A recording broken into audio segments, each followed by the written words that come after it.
Je pense que finalement, même si on est soignant et qu'on croit avoir beaucoup de certitudes, elles s'écroulent toutes comme un château de cartes quand on est face à la réalité.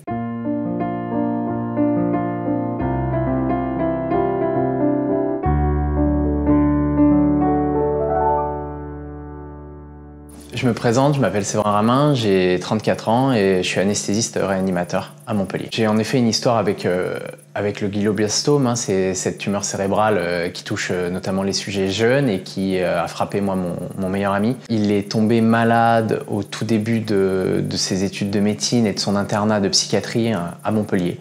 Un banal accident de ski qui se transforme en épilepsie et en drame familial avec une tumeur énorme.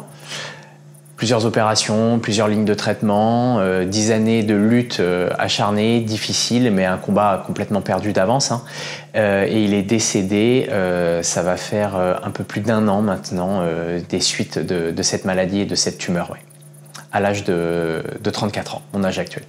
Pendant tous ces traitements et pendant tout son suivi, oui, j'ai participé comme un ami doit participer, donc bien sûr à l'écart, par rapport à sa famille, à ses parents qui ont été très présents, à sa compagne Elodie qui était là jusqu'au bout.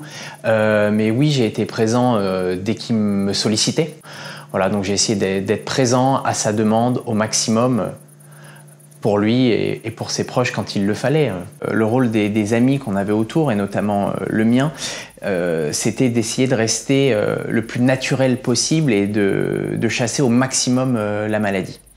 On a essayé jusqu'au bout, le cercle d'amis très proche, de vivre pas comme si de rien n'était, parce que ce serait un mensonge. Bien sûr qu'on savait qu'il y avait cette épée de Damoclès, on savait que ça allait arriver, Loïc s'affaiblissait de plus en plus, mais on essayait de maintenir, quand on se retrouvait tous ensemble, une joie de vivre, une bonhomie, comme celle qu'on avait avant.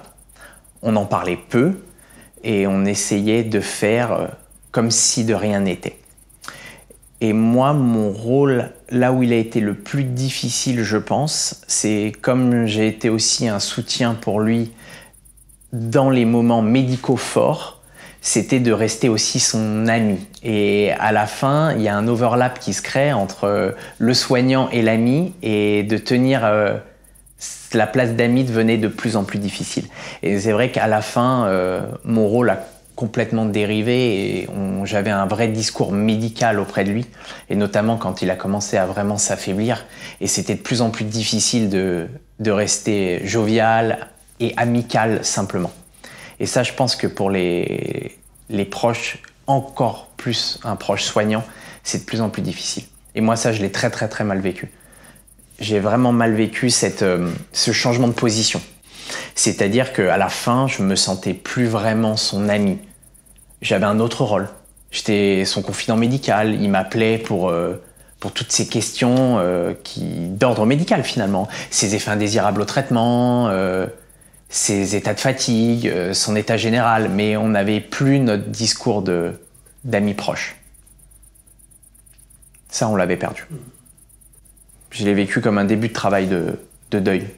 Ou même lui, je pense que dans sa tête, il se sentait décliner et il voyait la réalité un peu plus de près. Alors avec nos études, les maladies, on croit toutes les connaître, mais en fait on se rend compte qu'on ne connaît pas finalement grand-chose. En tout cas, quand on la côtoie d'aussi près, tout est différent. Et tous nos paradigmes s'effondrent un petit peu et il faut refaire son socle de connaissances, surtout que chaque maladie, mine de rien, reste unique et elle est différente en fonction du patient. Je pense que finalement, même si on est soignant et qu'on croit avoir beaucoup de certitudes, elles s'écroulent toutes comme un château de cartes quand on est face à la réalité. Parce que finalement, on a beaucoup de dogmes, on a beaucoup de croyances, on apprend une maladie, un diagnostic, un traitement, mais quand on est soignant, bien évidemment, donc il y a la partie études, donc c'est là où c'est factuel, on a des connaissances très théoriques, mais la réalité, on s'aperçoit qu'elle sort toujours des cadres. Elle sort toujours des cases et il y a une adaptabilité, et finalement cette adaptabilité montre que chaque cas est unique, et c'est là où on se rend compte que tout ce qu'on a appris ne suffit pas, puisqu'il n'y a pas que la notion du diagnostic, du traitement, des effets secondaires. Il y a aussi tout un aspect psychologique qui est propre à chacun et finalement qui est prédominant et même encore plus important, et là on est assez démuni, et même si on est soignant, Ça, on ne l'a pas appréhendé. Et on le découvre au fur et à mesure et on se rend compte que c'est vraiment ce qui est prépondérant. L'aspect mental et la gestion émotionnelle du malade, du retentissement sur les proches, la famille et son quotidien. Et ça, en fait, on le découvre et on l'appréhende que quand on est confronté à la situation. C'est quasiment impossible d'anticiper ça. Alors la rencontre avec l'association s'est faite sur le tard puisqu'il venait en réalité de décéder.